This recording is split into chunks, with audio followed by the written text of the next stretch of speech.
Nehemías.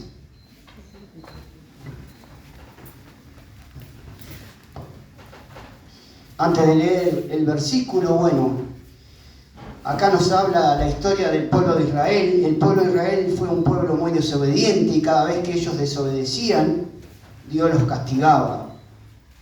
Y cada vez que nosotros desobedecemos, ¿qué hace Dios? Nos castiga, nos disciplina. El mismo sistema, simplemente que ahora nosotros estamos en la época de la gracia. Y en la época de la gracia, bueno, tenemos muchos beneficios que Israel no los tuvo. Llegaba hasta matarlos, los mataba directamente. Bueno, ahora por la gracia de Cristo nosotros tenemos justamente esa misericordia extendida de parte de Dios a través de nuestro Salvador. Y entonces este pueblo estaba cautivo, estaba el reino persa en ese tiempo, y estaba reinando en esa época de Nehemías el rey Artajerjes. Cuando Nehemías se encuentra con un ciudadano de él, le pregunta cómo está la ciudad de Israel, y se le da la noticia de que la ciudad de Israel de Jerusalén, está destruida, los muros están totalmente destruidos y que la gente está muy mal en esa ciudad, y él se pone a llorar, se pone muy triste, se presenta ante el rey, consigue un permiso para ir a reedificar esa ciudad que tanto ama.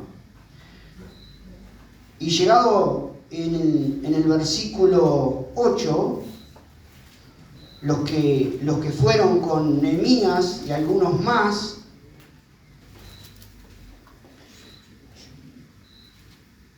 que volvieron con Zorobabel, bueno, también ellos al estar en la cautividad habían dejado de leer la Biblia para nosotros hoy. Para ellos era la Torá o la ley. Y entonces a esta altura Esdras, que era un escriba, junto con otros sacerdotes, estaban leyendo la ley, y ellos empezaron a sentir arrepentimiento y a llorar profundamente. Imagínense si a nosotros nos sacaran la Biblia de golpe. Nosotros la tenemos todos los días y la leemos. Bueno, pienso que la leemos. Yo si no la leo me muero. Pero imagínense que nos saquen la Biblia y que no tengamos más la Biblia por mucho tiempo. ¿Y qué hacemos? Yo no me lo puedo imaginar. Y algo parecido les pasó a ellos, porque ellos estaban acostumbrados a que cada sábado en su ciudad, en la sinagoga, leían la ley. Y entonces en el cautiverio ellos perdieron todo eso, y ahora llegado este momento, Esdras comienza a leerles la ley, y para ello seguramente hubieron muchos sentimientos ahí. No solo arrepentimiento, sino también alegría. A veces el arrepentimiento, la alegría, a veces se juntan los sentimientos y nosotros no sabemos cómo acomodarlo, pero es cierto que están ahí.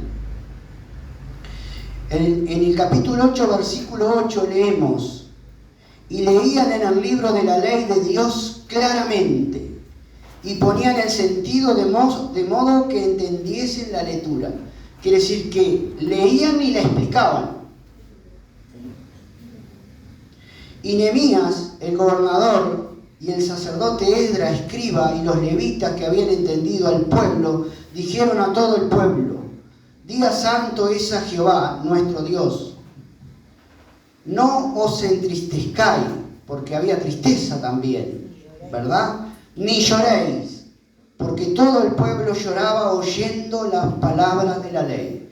La palabra le producía dos cosas: arrepentimiento por lo que ellos habían hecho, porque ellos se habían alejado de Dios, y ellos sabían bien que estaban pagando una pena por su desobediencia.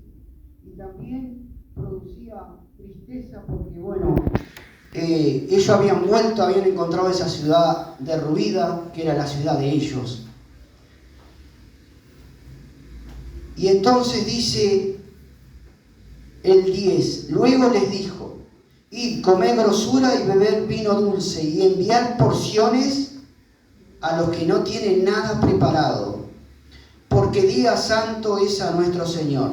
Lo declararon día santo para alegrarse, para festejar ese reencuentro con la palabra. Imagínense la importancia de la palabra, hermanos. Nosotros tenemos la Biblia y a veces no la leemos. Y gracias a Dios en nuestro país sobran Biblias. Y los cristianos a veces no tienen la cultura o la conducta o la disciplina de leerla. La Biblia, hermano, es vida. La Biblia para nosotros es todo. Es la regla que nosotros tenemos para vivir y para que nos vaya bien. Bueno, porque día santo es a nuestro Señor, no os entristezcáis, porque el gozo de Jehová es vuestra fuerza. ¿Cuál es la fuerza para nosotros? ¿El gozo de quién? De Jehová. Y esa palabra tocó mi corazón. Y bueno, muchas cosas que uno empieza cuando la palabra lo toca, a preguntarse y a escudriñar y a buscar acá y a buscar allá.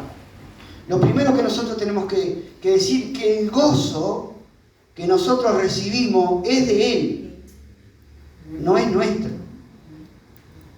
Y que ninguno que no sea cristiano puede tener gozo, porque es de Él. Y Él se lo da solamente a los cristianos, a los nacidos de nuevo, a los que son la iglesia. Entonces eso como primer punto para tenerlo claro, el gozo es de Dios. Y el gozo debiera ser lo normal en un cristiano. Debiera ser lo normal. Pero el gozo se pierde cuando pecamos. Se pierde cuando pecamos. Se va el gozo. David en el Salmo 51 lo dice muy claramente. David había pecado. Era un hombre con el corazón conforme al de Dios, pero él pecó grandemente. Se quedó con la mujer de un soldado que lo defendía a muerte, y no contento con eso lo mandó a matar.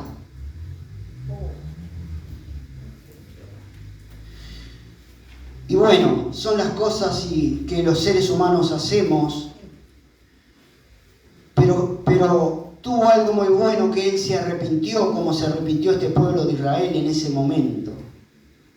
Y en el Salmo 51, hermanos, dice algo muy lindo.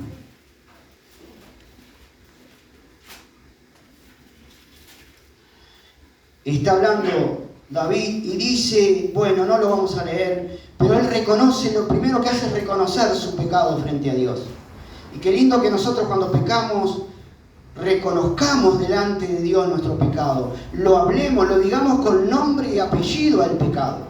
Porque es fácil decir, Señor, perdona mis pecados. No, perdona este pecado y este pecado. Y póngale nombre.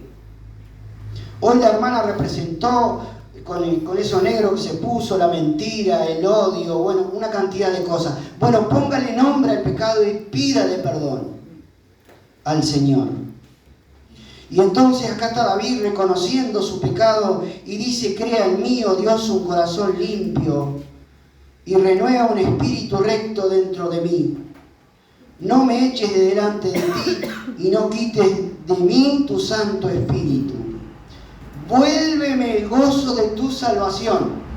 Vuélveme, quiere decir que él lo tuvo, pero se le había ido por el pecado. Y entonces, vuélveme el gozo de tu salvación y espíritu noble me sustente. Recuerden que el gozo es la fuerza que tenemos. ¿Por qué hay cristianos que muchas veces están desanimados, están sin fuerza, están que no quieren seguir, están que no parecen cristianos? Porque le falta el gozo. Si usted tiene el gozo, tiene la fuerza. Amén. Porque el gozo se lo da Dios para que usted tenga y yo tengamos fuerza.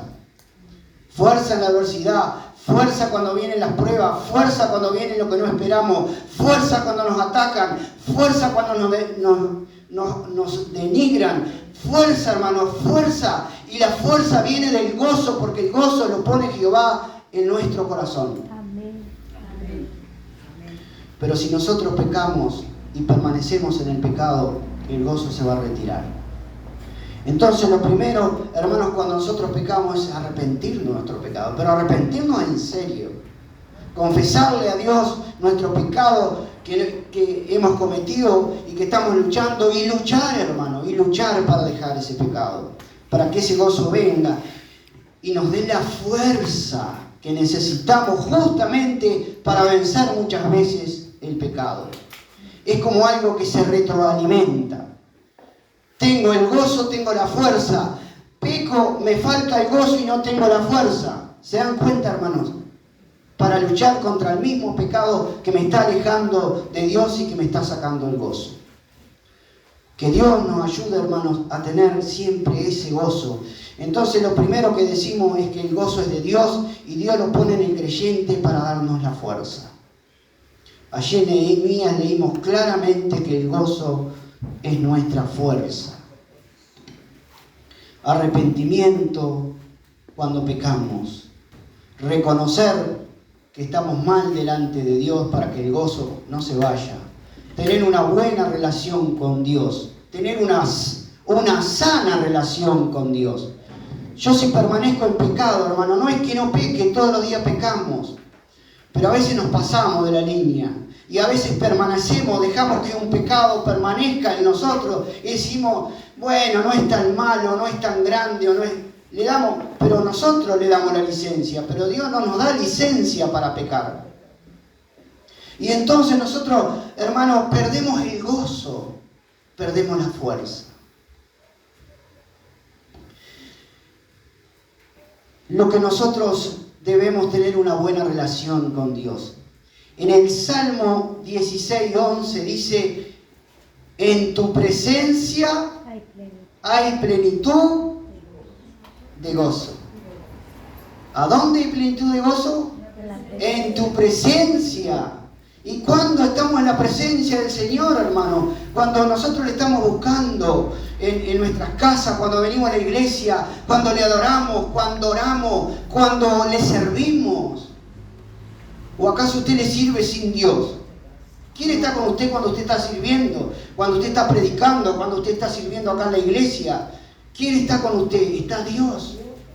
Si usted tiene una buena relación limpia y sana, hermanos, en su presencia y plenitud de gozo. Por eso no es válido que el cristiano no tenga gozo. Y en esta noche, hermanos, analicémonos, y yo me tengo que analizar primero que nadie, si yo tengo el gozo de Dios que me da la fuerza que yo necesito para vivir la vida cristiana en victoria. Amén.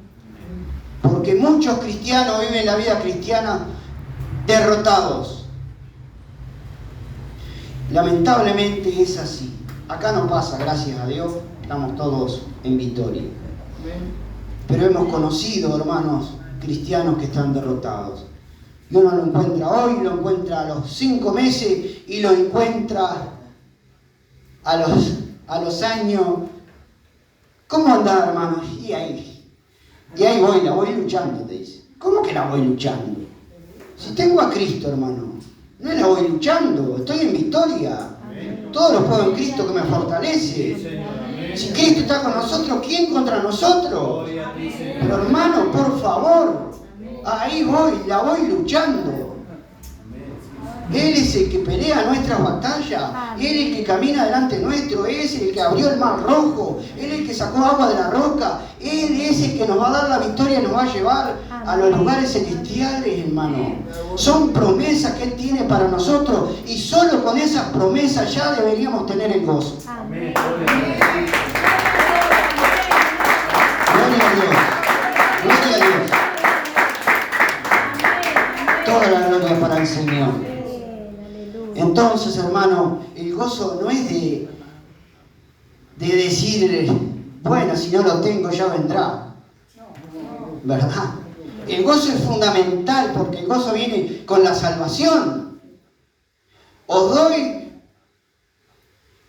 dijo allí en Lucas 2, el ángel, os doy noticias buenas, nuevas de gran gozo, que ha nacido un Salvador.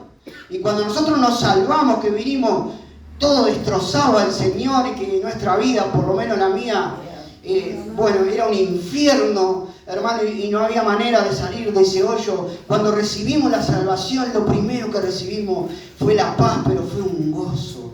Fue algo inexplicable. Decimos, ¿qué mochila me saqué de arriba? ¡Qué bien me siento! ¿Qué me pasó? Me pasó que me encontré con Cristo, el Rey del gozo. Y entonces ese gozo vino para quedarse. No vino para irse y estar así, saliéndose. Vino para quedarse, hermano. Y tú y yo tenemos que tener gozos todos los días de nuestra vida, porque el gozo es de Dios. Y Dios quiere tenerlo en nosotros a pesar de. Sí, que vos no sabés lo que me pasa. Yo sé que nos pasan cosas, a mí también me pasan. No tiene nada que ver lo que nos pasa con el gozo, hermano. El gozo es del Señor y el gozo no se va a retirar porque a ti o a mí te pase lo que te pase. Entonces, en la presencia de Dios hay plenitud de gozo. Si tú y yo estamos bien con Dios, si tenemos una relación como la que tenemos que tener, si somos fuertes en la oración, si estamos consagrados para el Señor, si le servimos al Señor, el gozo no se va a ir, hermanos. Y usted predica y sale un alma como hoy, trajimos a Cecilia, o Dios la trajo, mejor dicho, y a que se reconcilie con el Señor, y ya hay gozo en nuestro corazón. No hay gozo. Y si ganamos un alma para Cristo, ¿qué es lo primero que sentimos? Gozo. Y si oramos por un enfermo y se sana, ¿qué es lo primero que sentimos? Gozo. ¿Por qué? Porque está Dios ahí, hermano. Pero el que no hace nada, el que no sirve, el que no ora por un enfermo, dice, no venía a orar por él. Y ora vos, hermano. Si vos tenés el Espíritu Santo igual que yo. Si no orás, si no predicás, si no haces nada, si no servís al Señor, el gozo está ahí. Sin manifestarse. Y la Biblia dice más, dice en Gálatas, que el fruto del Espíritu es uno, ¿no? No son una cantidad, pero es uno, pero son varios. Y uno de ellos, amor, gozo. Quiere decir que esa planta que sos tú y yo tiene que dar el fruto del gozo. Quiere decir que aún hay más gozo, diríamos, dado sobre el que ya tenemos, que es el fruto del Espíritu cuando nosotros andamos en el Espíritu. Y cuando nosotros no andamos en el Espíritu, ese gozo se va a retirar. Aquellos 70 dice que volvieron con gozo. ¿Se acuerdan aquellos que mandó Jesús a echar fuera demonios y a hacer un trabajo que Jesús les encomendó? Y cuando volvieron, dice que volvieron con gozo. Jesús les desinfló un poco el globo porque le dijo que mejor era que estuviera escrito en el libro de la vida sus nombres y no que echaran fuera demonios. Pero lo cierto es que ellos volvieron gozosos de que los espíritus inmundos se les sujetaban en el nombre de Jesús. Y yo le pido al Señor siempre, Señor, usa mis manos para sanar a los enfermos, usa mi boca para predicarle a multitudes, usa mi ser para hacer la obra tuya. Y ahora cuando el hermano daba la palabra, yo decía, ¿qué me faltará? Me faltará abrir más el corazón. No sé, algo me estará faltando pero yo quiero servir más al Señor, quiero hacer más cosas, quiero predicar el Evangelio, quiero tantas cosas, ir a tantos lugares que desearía ir. Y sé que ahí encontraría mucho gozo. Gozo cuando hacemos algo para Dios, sentimos gozo. En Filipenses 4:4, Pablo escribe desde la cárcel. Desde la cárcel. Está preso por causa del Evangelio, cosa que ninguno de nosotros hemos experimentado, creo yo. Preso por causa del Evangelio, hermanos. Y aquellas cárceles no eran como las de ahora, como las modernas que están llenas. Bueno, igual, no tienen nada de lindo la cárcel. Pero aquellas eran difíciles. Y Pablo escribe en Filipenses 4:4: regocijaos en el Señor todas las veces que puedas. Siempre. Siempre. Siempre. Está mal esta versión. Regocijaos en el Señor siempre. ¿En qué tenemos que regocijarnos? En el Señor. No en que saqué la quiniela ni la lotería, porque nosotros no jugamos. No en el auto que compré. No en cosas humanas. En el Señor. En el Señor está el regocijo. En el Señor, hermano. Por eso la relación nuestra tiene que ser fuerte. Por eso usted se pone a orar y a hablar con el Señor y se quebranta ahí delante del Señor, y cuando se levanta está como nuevo. Y después empieza a recibir del Señor, el Señor lo empieza a llenar, le empieza a traer palabra, le empieza a traer revelación, le empieza a traer ideas, le empieza a traer cosas que usted necesita y que yo necesito. Regocijaos en el Señor siempre. Otra vez digo, regocijaos. Quiere decir que es importante. Porque si Pablo lo repite y Pablo está preso en la cárcel y nos está aconsejando que nosotros nos regocijemos, que estamos libres y que tenemos acá este país precioso, que podemos hablar de Jesús, que podemos vivir de una manera maravillosa, hermanos, y sin embargo muchas veces no tenemos el gozo. Pero en esta noche, hermanos de Santa Cena, que tú y yo pensemos y busquemos el gozo que el Señor nos da. Amén. Que es de Él, pero Él lo tiene para ti y para mí. Y que no nos falte el gozo. Que no nos falte nunca el gozo. Porque el gozo va a ser la fuerza que nosotros necesitamos. Consejos de la Biblia. Y acá lo vamos a dejar, hermanos, porque creo que el mensaje está claro y todos lo entendimos. Y me gustan estas chiquilinas preciosas que son jovencitas y que ya pueden ir recibiendo la palabra y aprendiendo, porque entonces ellas van a tener victoria sobre muchas cosas que nosotros no la tuvimos porque no conocíamos a esa edad al Señor. Señor, te damos gracias, Padre.